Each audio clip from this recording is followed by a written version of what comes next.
Okay, guys. Looks like people are making their way in.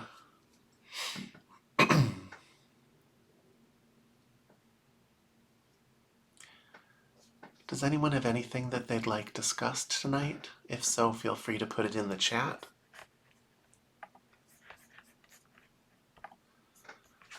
Otherwise, we'll just flow with whatever comes.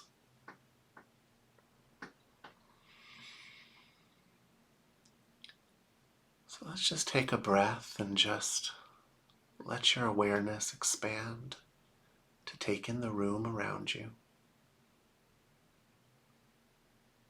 To just anchor yourself patiently in this moment.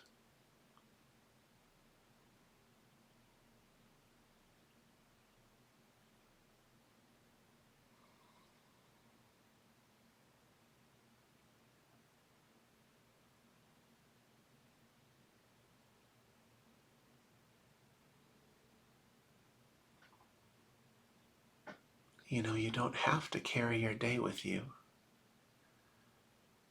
Those of you who have been practicing, you could, just in this moment, let it all go.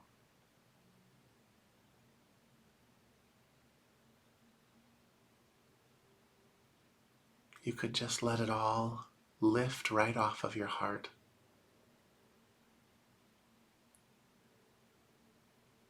Because in this moment, there's nothing to figure out.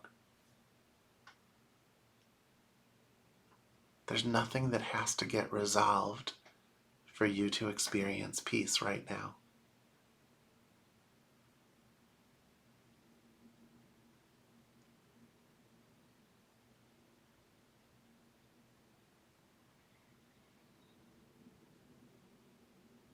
We always think that there are so many things that need to happen before we can just let ourselves feel okay. But it's not true. It's just a product of living in the story.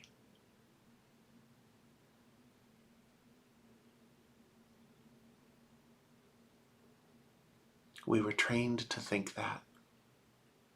Every story that has ever been told from the beginning of time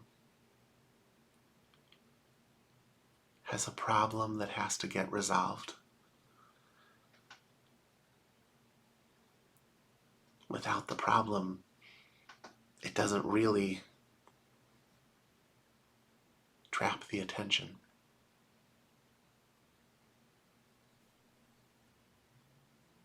Without the problem, there's no story.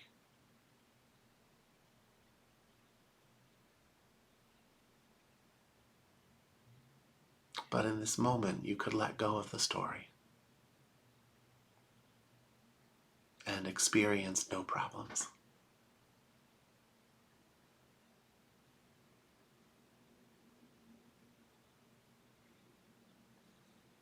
There's always a percentage of people who are offended by that. People who are dealing with what they consider to be very big problems.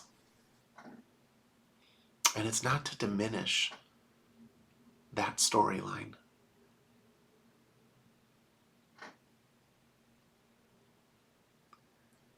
But even as you are tending to the problems of society, you can do it in a way that doesn't identify with the problem.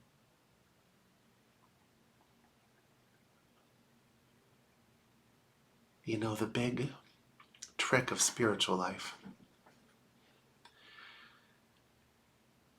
is how do you live in a world built on stories filled with problems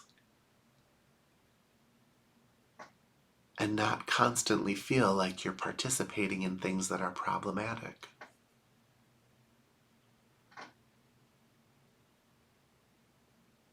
And the answer is to be at one with the solution. I had a teacher who used to say, it's about being at one with the gift being given.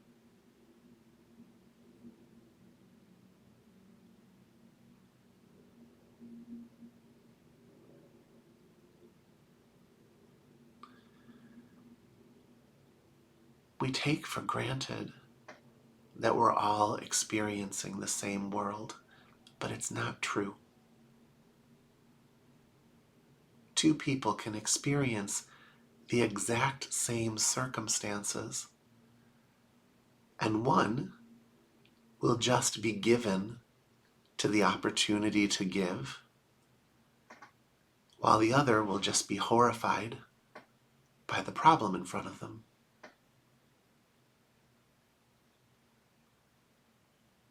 Both of them will participate in a solution. The one who's horrified will feel all sorts of things while they're trying to work towards a solution. Anger, resentment, finger pointing, fear. And all of these feelings will cut them off in such a way where the gift that they have to offer will be less, because they won't have their wits about them in the same way as somebody who looks up, recognizes that there's a storyline that contains a problem, and then just flips into solution mode.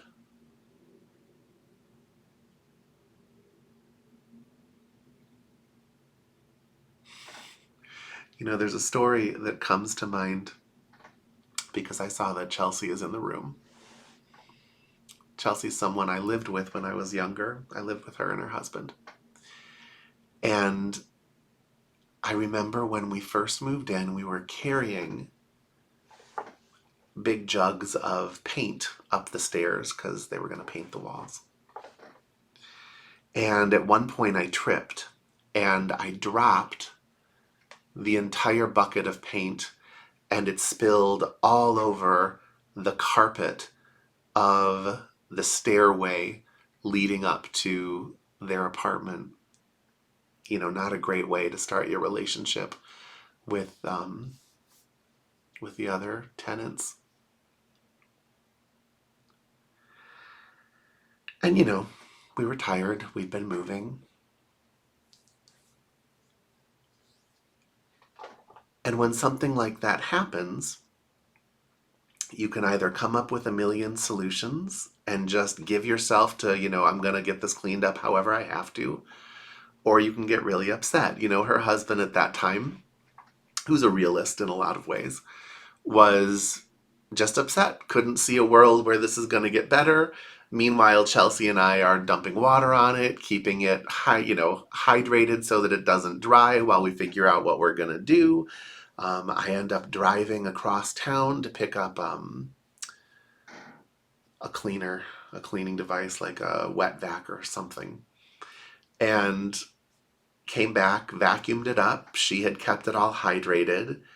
And by the time we were done, it looked better than it did before we spilled paint on it, before I spilled paint on it.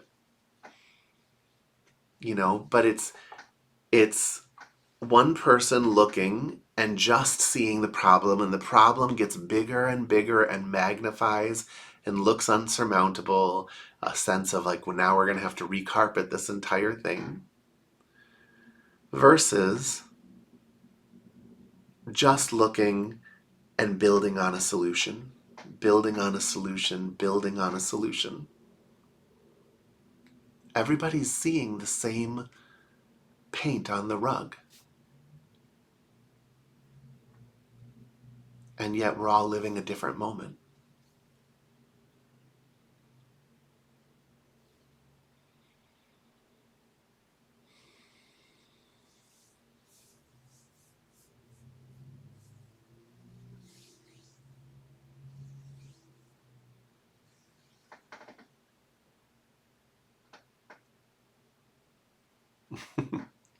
Yeah, Chelsea just mentioned you couldn't see that there was ever any paint there. It's true. Liam, can I ask a quick question about that? Sure. So I think of the paint situation and it was clear like, oh, let's just put our heads together, we'll figure this out, not a big deal, and it ended up being fine.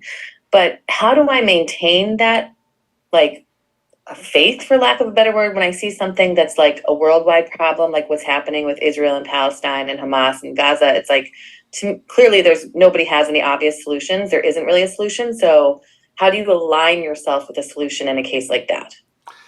Well, okay, so this is something that's tricky to talk about. And, it's tricky to talk about because there are people who have family there that are suffering over that. And you have to be really careful not to make it sound simple, you know? At the end of the day,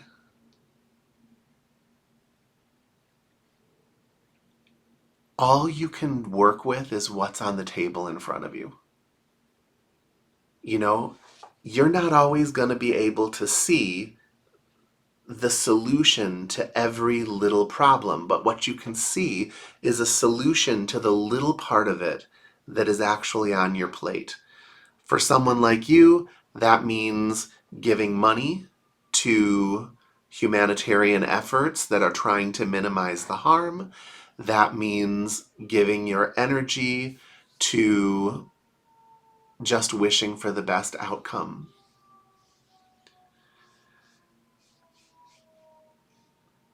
The name of the game in life is not that nobody should ever suffer. You as an individual should be coming from a place of, I want to lift suffering. But life as a mechanism is not and should not be coming from that place. Suffering is how all of the mass evolution happens, and it happens at great cost. And I'm not trying to discount that cost in any way. You as an individual should take action to minimize that cost.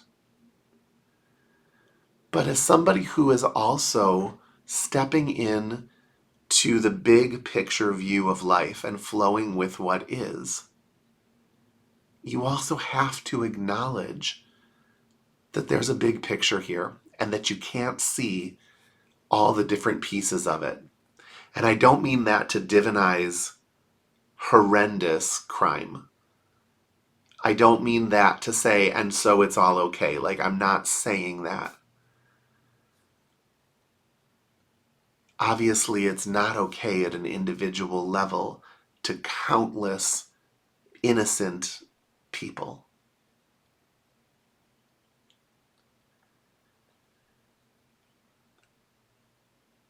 But for anything to ever like move and till and get fertilized, destruction is part of that process. Storms move through the land and destroy, but they also moisturize and clean and prepare for what comes next. And they don't care about your individual needs. They don't care about what's right or wrong for you. And people have done a disservice spiritually by making everything sound like some simple meritocracy. It's not. Bad things happen to good people. Bad things also happen to bad people. And you can do things to push the probabilities in one direction or another.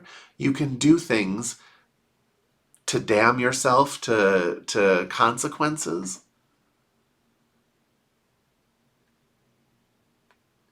But there's always going to be a piece of this life that leaves you at risk of getting bowled over just for being in the wrong place at the wrong time. And when that happens, you have to suffer the loss and just do your best to keep abreast of the bigger picture.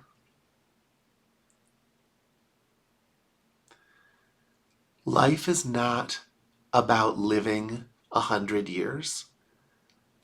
Life is not about making sure you don't suffer. It's not about making sure your kids don't suffer.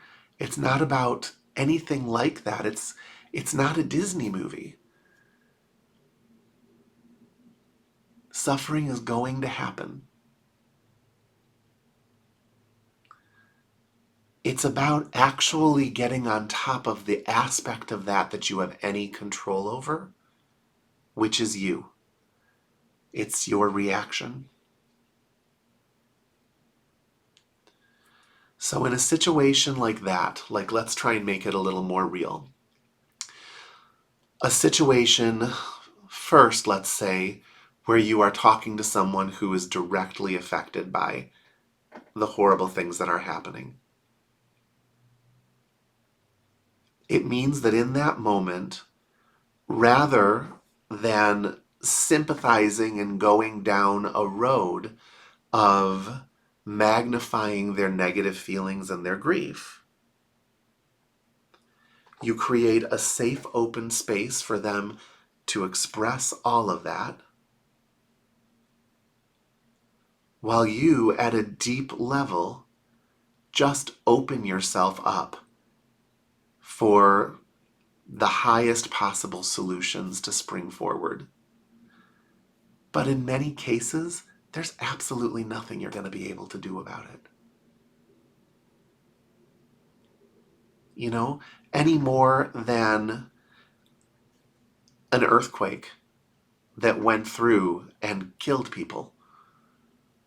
You know, it's human beings are part of nature, and we have our own effect on the force of nature in life. We are our own force of nature. And the parts of us that are imbalanced are actually parts of us that are not only causing other people to suffer, but forcing us to suffer as well. And through that suffering, that's how we actually hit those rock bottoms that create the turnaround where we start letting go of the things that lead to imbalance. You know, just like when things become dirty and imbalanced enough in nature, you know, storms start to come through to clear the area out. Wildfires occur to start burning things down so that things can start over and grow.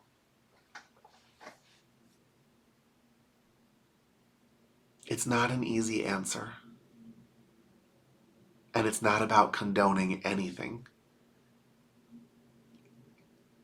It's about, in this moment, what is the most useful space for me to occupy in consciousness?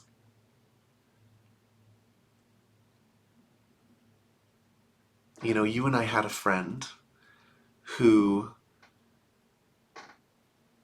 had problem getting over breakups.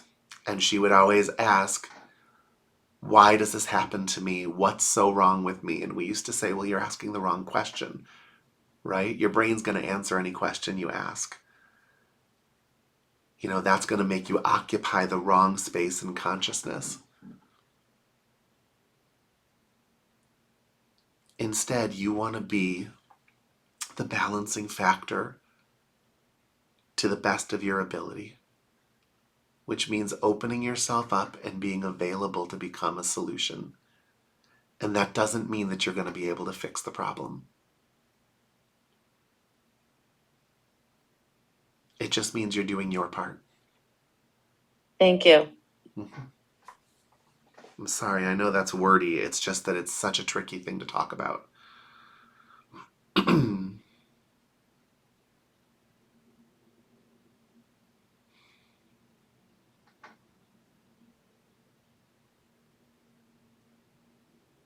I once had a friend who, you know, she was on the same spiritual path as I was, and she decided to become a house cleaner.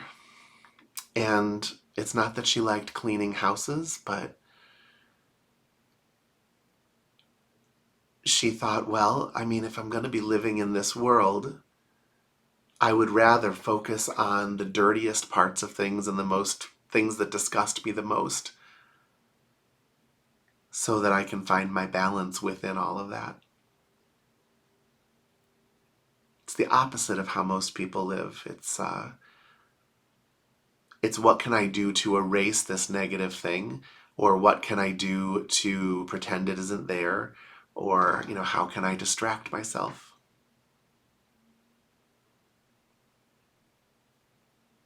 And when you do that, it just kind of gets pushed into your shadow. It gets pushed into the subconscious and just plays out as stuff that happens to you in your life. We have to be able to stand wide open in front of the most horrible things, willing to act without reacting.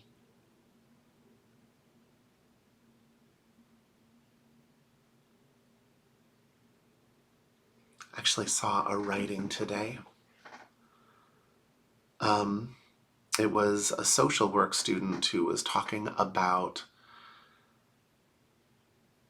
the expectation of non-judgment in counseling, not taking a judgmental stance. And as I was reading it, it was clear that it was a very simple idea of non-judgment. If you really try to stop judging, you come to realize that non-judgment is quite complicated. It's quite nuanced. It requires context. When you judge someone, you look at them and you think, if I were you, I wouldn't be doing that. I'd be doing X, Y, and Z. Non-judgment is not saying, if I were you, I'd be doing that. It's recognizing that I'm not you. It's recognizing that the context of your life is deeply different than mine. And that if I could see all the little things that made you you, I would understand why you're stuck in the things you're stuck in. I would understand why you're doing the things you're doing. And it would make sense. I might, from my perspective, be able to see things that you're missing. But if I understand that you're not seeing them, the things you're doing are not because you're a terrible person. It's because the context of your life, everything you have to work with, combined with the current circumstances, have put you in this situation where you're making this choice. That's non-judgment. Non-judgment is prajna, it's understanding.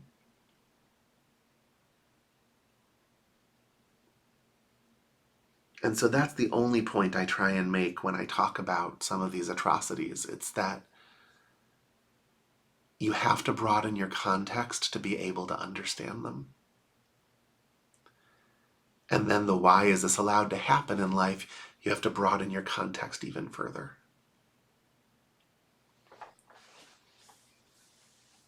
It doesn't make it not horrible.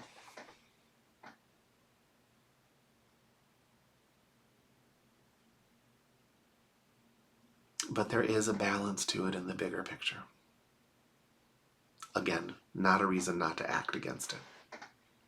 Acting against it is part of the balance. Okay. So Joanna is saying, I woke up this morning, went outside drinking coffee and saw a deer and took a pic of it. Like an hour ago, I was outside again, heard a thud, and saw a car take off after hitting a deer. which hobbled into the woods. Sorry, so graphic, but very apropos. It is apropos.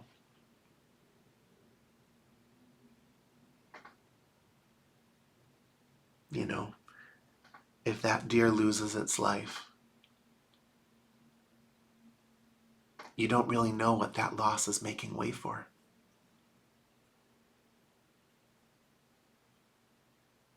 It's entirely possible that the continued existence of that deer and that deer body was a worse case scenario than what comes next.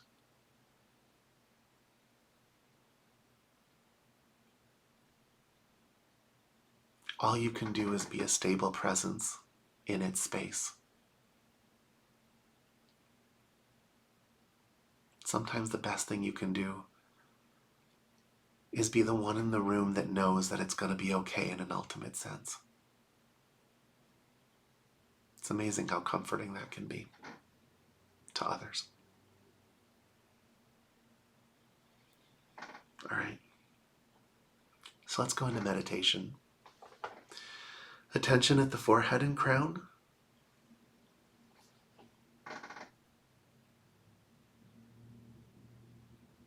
Just kind of relax your eyes. Take in the entire room at once.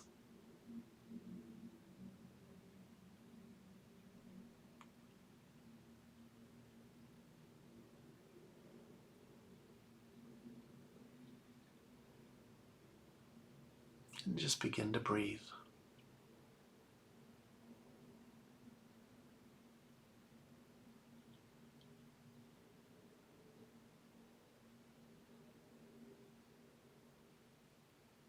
And as you breathe, remove any manipulations from it. If it's rushed, stop rushing. If it's some slow, pretentious yoga breath, cut that out too.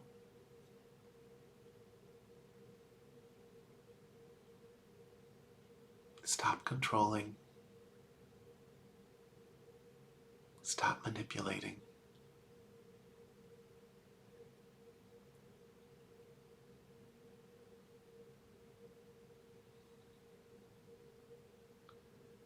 The first step to anything improving is acceptance of it exactly the way that it is.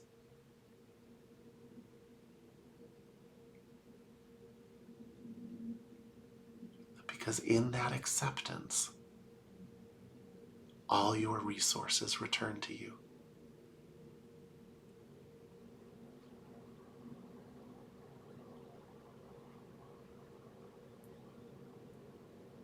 The first step to positive change, ironically, is letting go of the need to change things. Complete acceptance.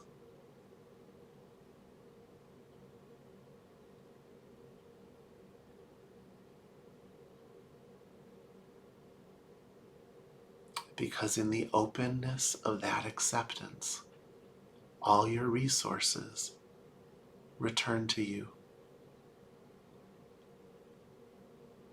You can see clearly.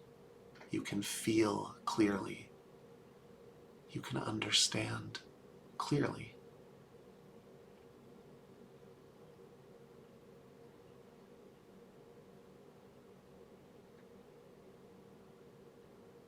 And once that becomes the ground upon which you're standing, change still comes about not through manipulation,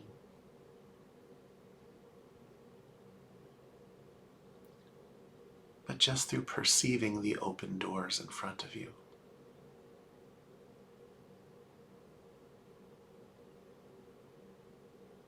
It comes through a guidance that bubbles up from the big picture that you're able to see because of your acceptance.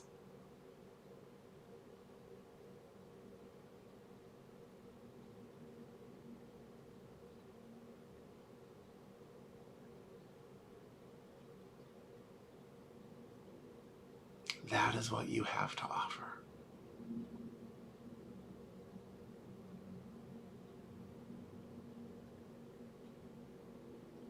Nothing else will do. Because everything else is just reactionary.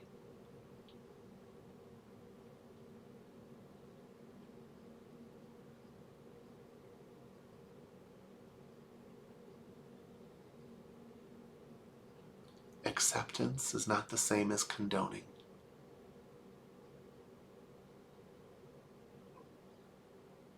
It's just the cessation of resistance.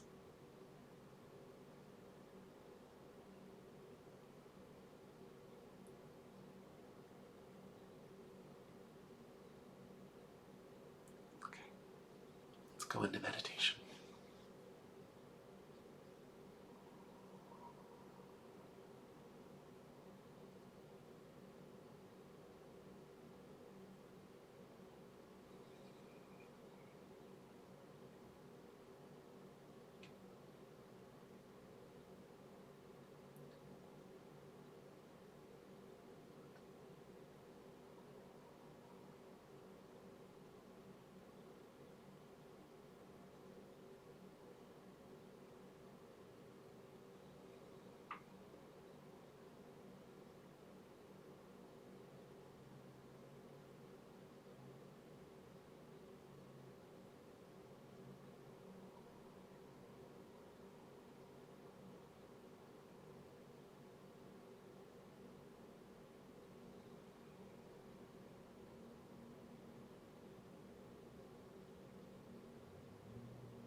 let your breath fall in sync with this moment.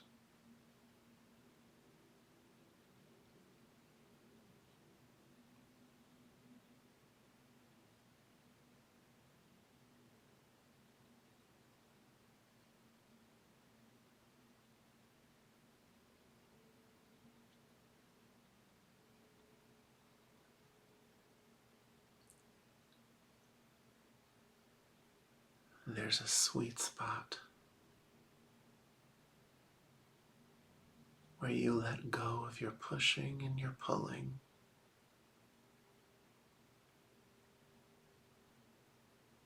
and you become like a cork floating on the surface of the sea of this moment.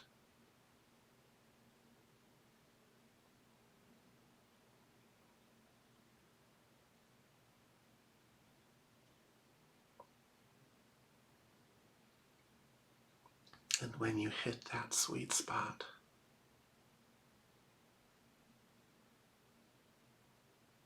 the doors to the meditative state open wide to you.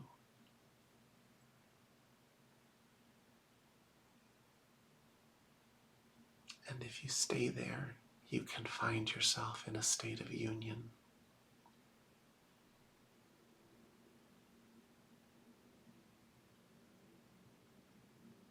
With the vast intelligence that comprises this world.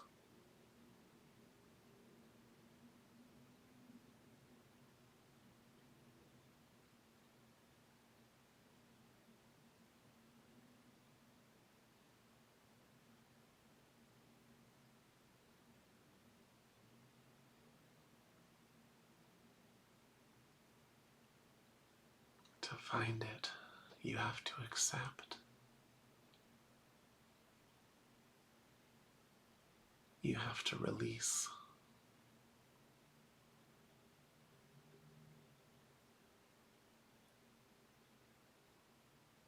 Want nothing.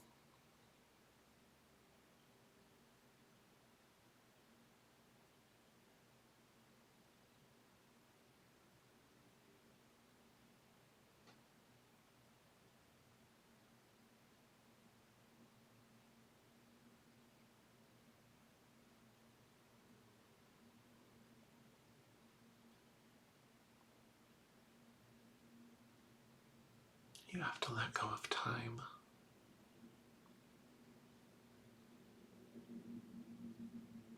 Sit as if you've always been sitting.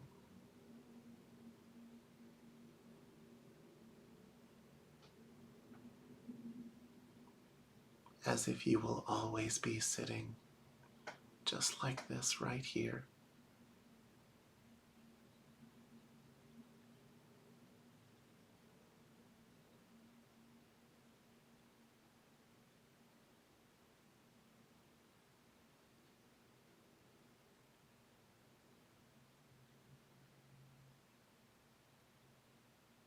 Let go into that.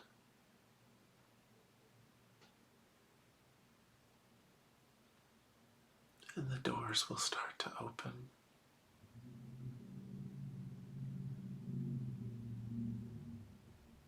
A series of expansions into new spaces in consciousness.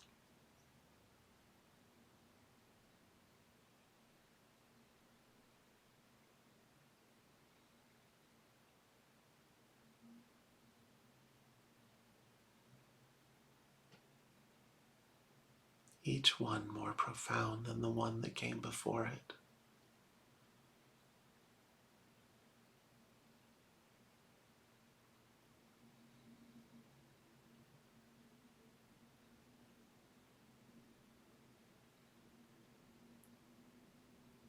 Stay awake within it. Don't let the peace put you to sleep.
accept.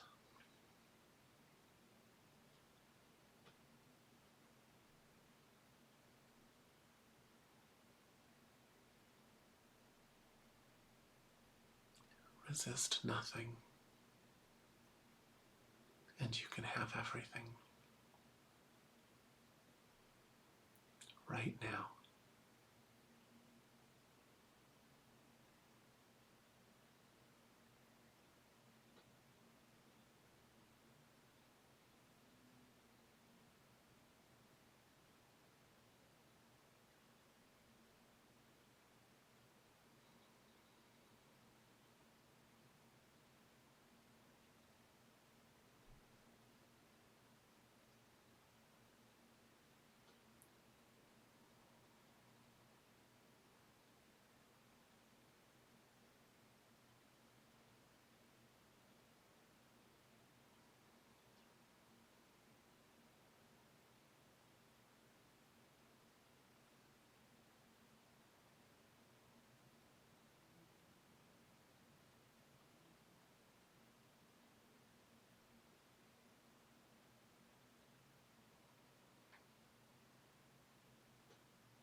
There's that moment of finding the meditative state.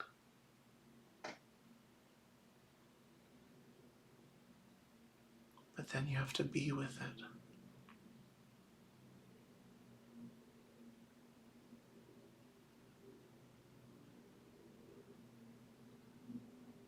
Be still. Let your consciousness catch its breath.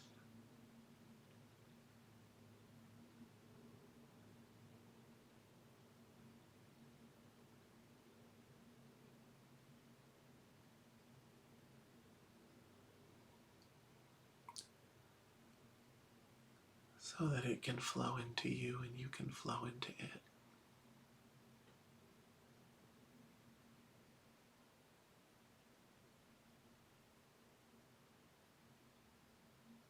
First, it's an interaction, and then it's a becoming.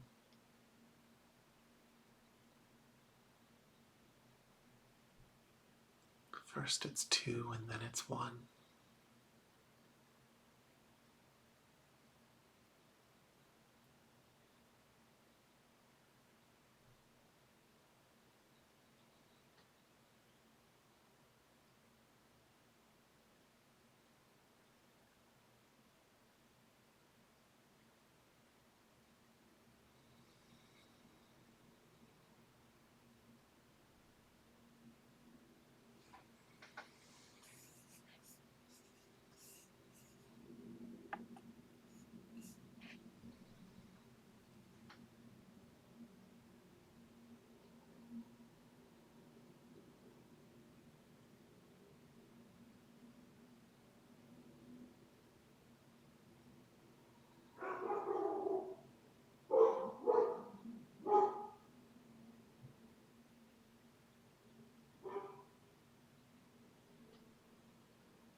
You know what it's kind of like?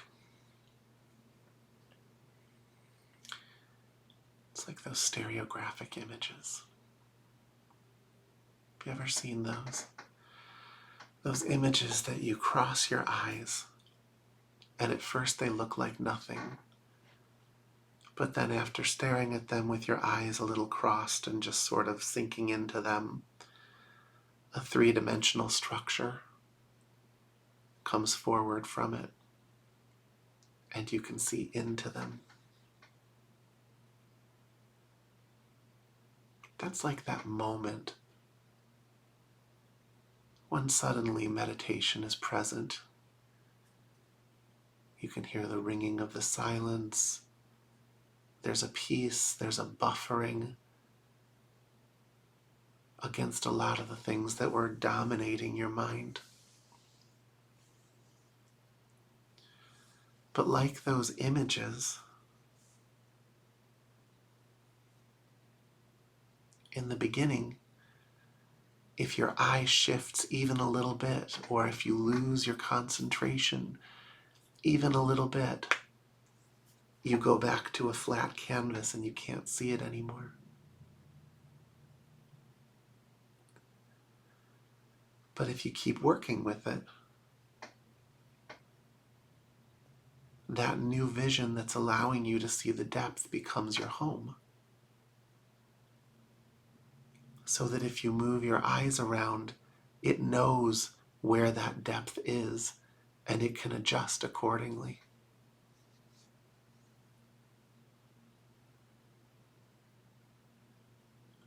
And then there are less things that can kick you out of it.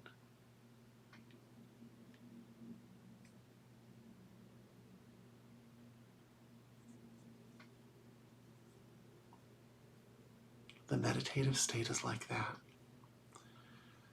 First it comes,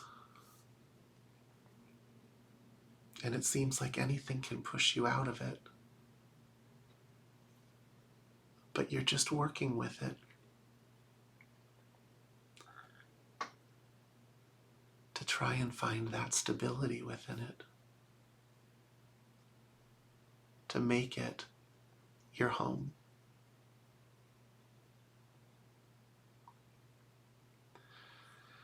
And that's an important shift, because after you have that stabilization, then you can begin exploring within it. But until then, it's everything you can do just to find it.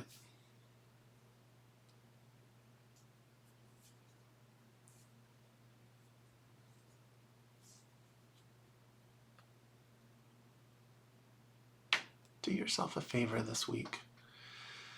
Go on Facebook or something and type in stereographic images.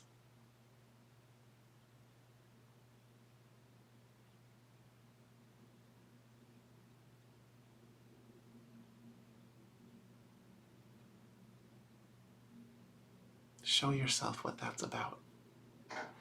Work with it until you can see the three-dimensionality of it. Work with it until you can stabilize that vision so that if you need to look around it, it doesn't disappear. The kinesthetics of that experience are very similar to what it takes to stabilize in meditation.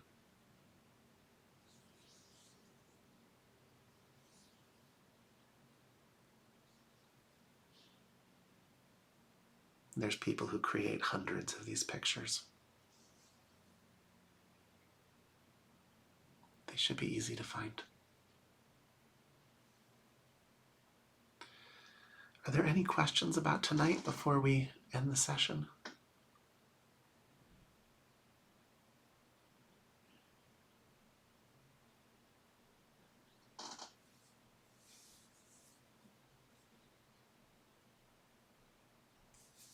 All right, everybody. I'm going to let you get back to your night.